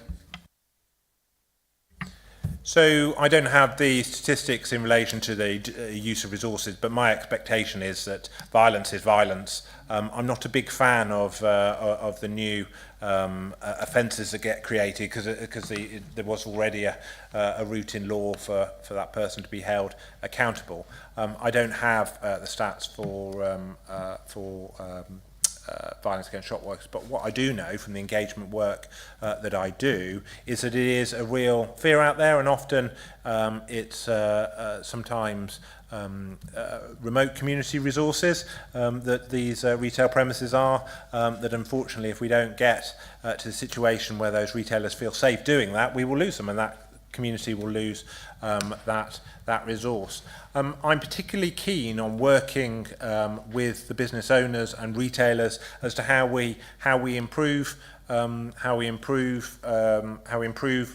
physical security, because lots can be done, whether it be CCTV and other measures. Some retailers really good at it, some retailers not. I went to a community not that long ago, I won't say where two retailers literally in the same parade of shop, and it's like chalk and cheese, and one being targeted prolifically by shoplifters and one not. guess which one had got the very good security and which hadn't. And I get that not everybody can do that, but I want to make sure that where possible we play our part in supporting retailers also to be safe. I'll ask if we have got those stats around those that have been utilised in and around the new offence of violence against a shop worker and supply that via Sam. Thank you, Commissioner. Peter. Yes, thank you, Chair. I have a number of questions, but I'll reduce it to perhaps just 3 salient ones. First of all, targeted illegal drugs. Under PADS, the service allows individuals found in possession of a controlled drug to receive a non-criminal sanction rather than arrest. How does this actually work, and are officers then left vulnerable to allegations? And if not arrested, then no fingerprints, DNA or photograph are harvested for intelligence purposes. So out-of-court resolutions are, I think, a really important part that we do not utilise enough in West Mercia. I alluded to earlier, our prisons are full, our criminal justice system is backed up with years of delays. Getting justice for the individual proportionately and appropriately is key, and I think out-of-court disposals need to play a greater part in that. And there's 2 elements to making that successful. Is first of all a chief constable element in terms of supporting his workforce to be able to do it. But second of all, it's about the commissioned services, because if you're involved in a very minor drugs incident, to which then you might need some help and support around your potential addiction or other things that have led you to be in there, rather than necessarily the element of punishment. And so for me, those resolutions are, I think, a good thing. We don't do enough of them in West Mercia, and part of the plan is to improve them. But there are some real barriers around the routes out there for be able to refer people, to be able to use courses for a whole raft of things, not just in and around drugs. But it's also about being clear what's appropriate and what isn't. You know, for example, domestic violence. You know, I see that should come with you know, the proper weight of the law, rather than being perceived to be the more light justice that maybe out-of-court resolutions are tagged with. But it is appropriate where justice might not happen that these are used, and indeed need to be used more. And I'm hoping to be able to report in the next 12 months that we have increased the use of them. Yes, thank you. But to get the referral, surely they need to be arrested for referral. An officer on the street can't arrange a referral for somebody without having arrested them, got their details, etc. So you'll forgive me, I'm not a police officer, but my understanding is no, you can be dealt with by resolution without having to be arrested. The law allows for lots of things. It's changed, hence why the use of custody has gone down so dramatically in the last 20 years. The ability now for officers to be able to do certain things outside of that environment is absolutely the case. But as I say, I'm not a police officer, but my understanding is no, that's not the case. Thank you, Commissioner. Moving on for the moment to John. John, do you have a question? Sorry, no. Okay, right, we'll move on then. Stephen, back to Stephen again now. Just after an update regarding the A41 situation.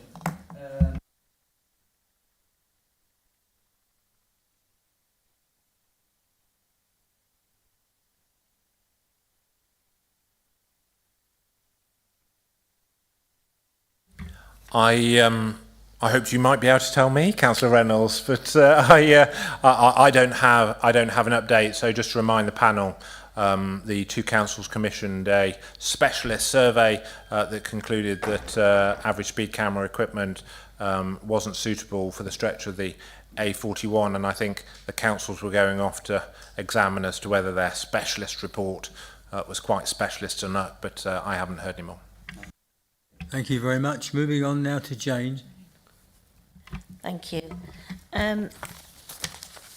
I think there's a lot of really positive information in here, so thank you for that.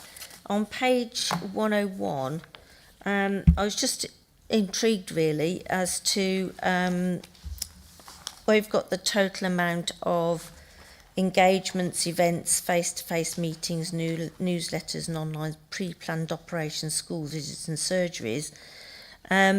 Worcestershire seems to come out worse than Shropshire and Telford. Obviously Herefordshire is slightly less again.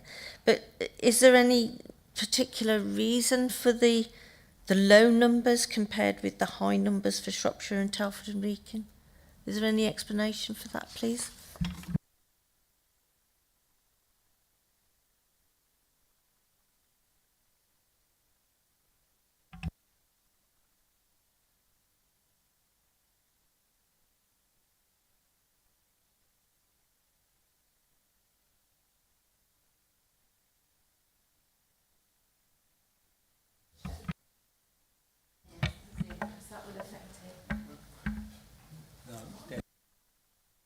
Mine's working. Did you disconnect it? This one's working. Mine's on. Do you want to come here? Testing. This is working.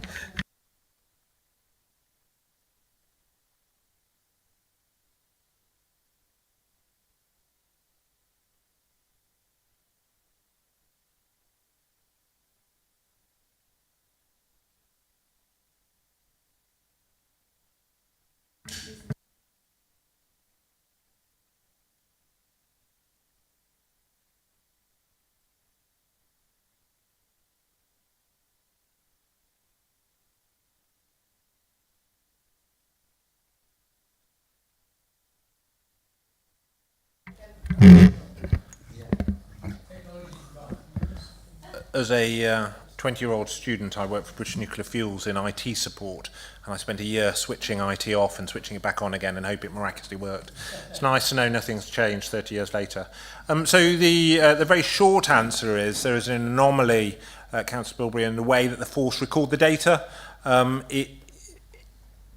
It is more complete in some geographies than it is in others, is the high-level description. But the ones that were reported here are the ones that we can have confidence in, if that makes sense. But there is a number that aren't being recorded in the system. The force are aware of it, but again, it doesn't change the figures that we've got confidence in today.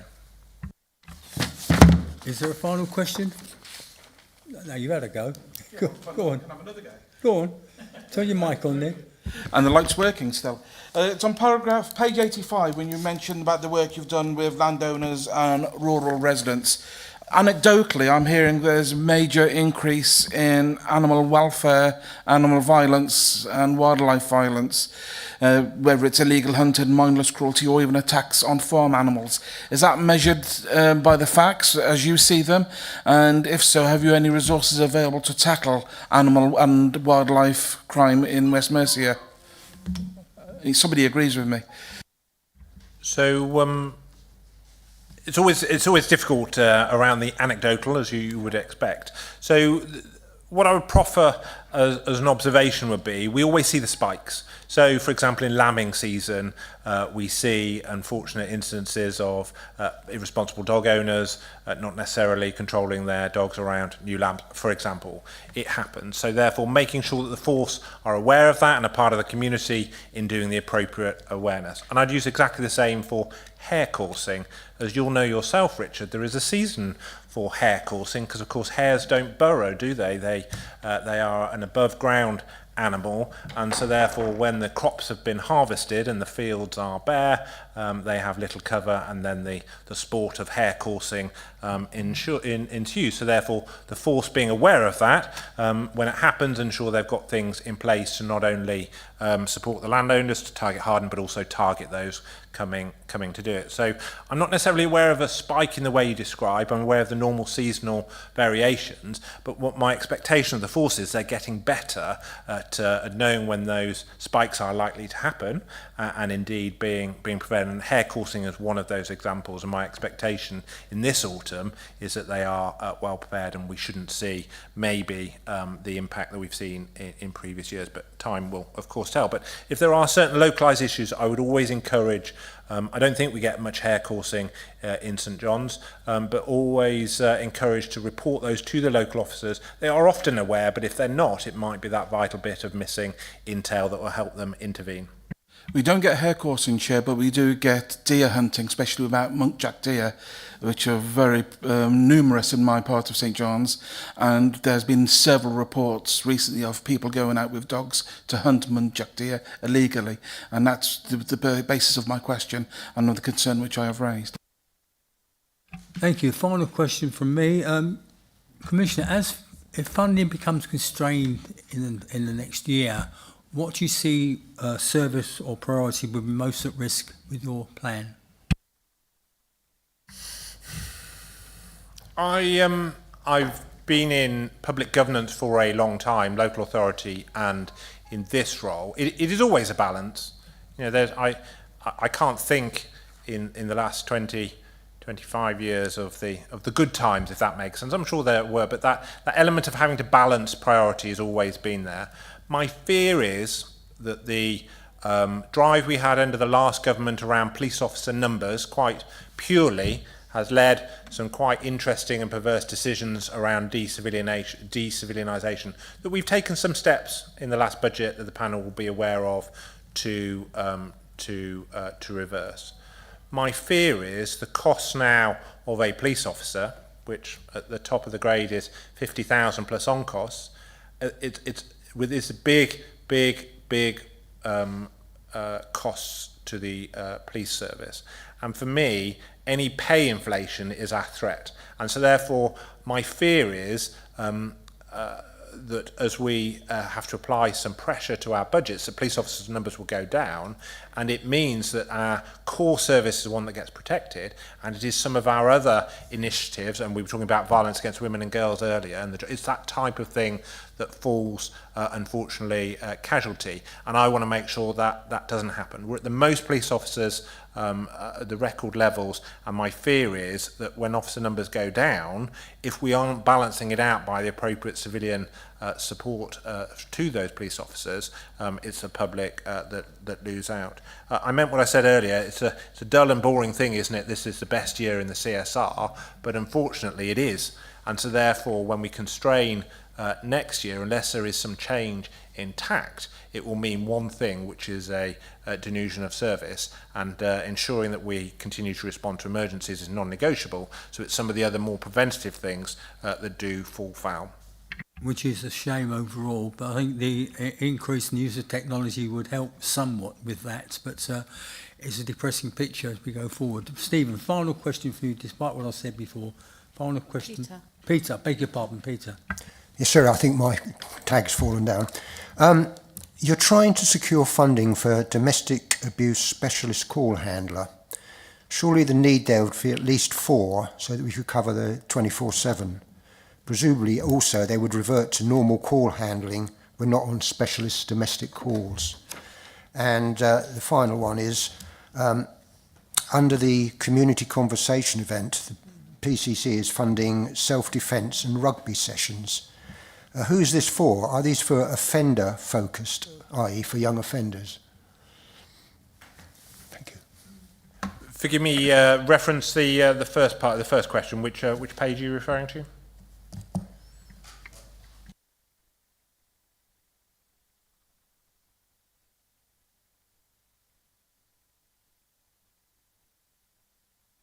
Sorry, page 99. First paragraph, domestic abuse specialist call handler.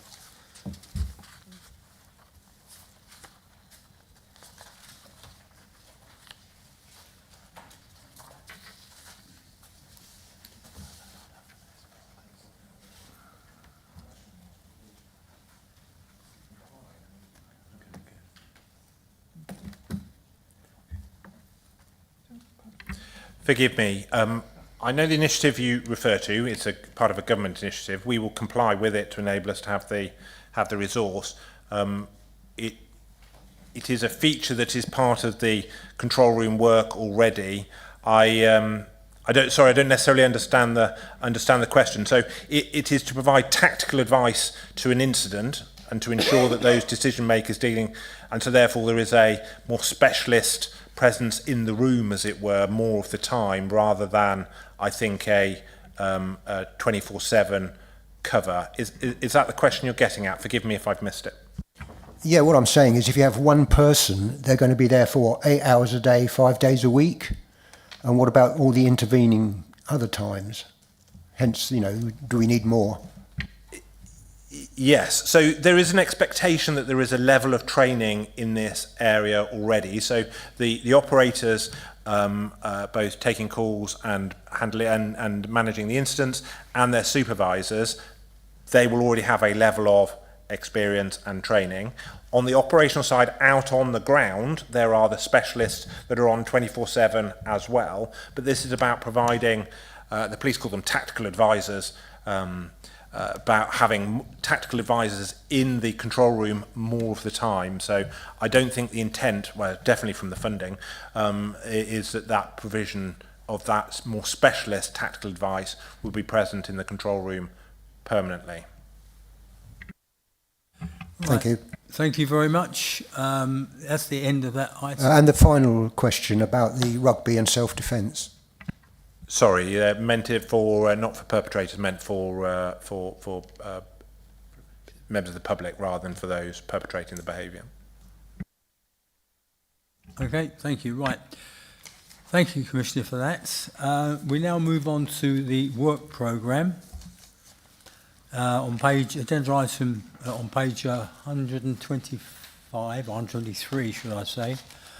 Looking at 125, we've got the schedule laid out from July, September, November, and into February. Does anybody see anything that requires to be increased in urgency, or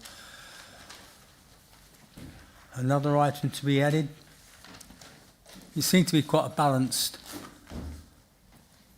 Thank you, Commissioner and Gareth, for attending. See you next time. Do you just want to note the... So I take it from the silence we are quite content with what goes forward. So we'll have the work programme as noted, and we'll work to that work programme. We now have the item which I mentioned earlier. Now, in the opinion of the proper officer, the following item on the agenda will not be open to the press and public at the time it is considered at this meeting, given the exempt information contained within the papers. I will ask the panel to agree, by a show of hands, this recommendation, that pursuant to the section 100A, paragraph 4 of the Local Government Act 1972, the press and public be excluded from the meeting during consideration of the following item of business on the grounds that they involve the likely disclosure of exempt information as defined in paragraph 1, which is information relating to any individual or part 1 or schedule 12A of the Act, and that the public interest is maintaining the exemption that outweighs the public interest in disclosure. So if agreed, I would ask you to, I'm recommending this, do we all agree? Show of hands, please. That's unanimous. Right, unanimous. Thank you very much. Therefore, will all members of the public and press please leave the meeting, and could the webcast be stopped for the moment?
Right, welcome back everybody out from the exempt meeting we had. I'll confirm that the meeting has now returned to public session and I will now formally close the meeting.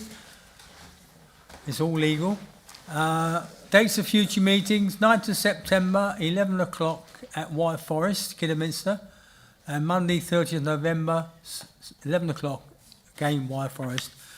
Councillors, thank you very much, and layperson, for attending, and I'll look forward to seeing you at the next meeting in September in all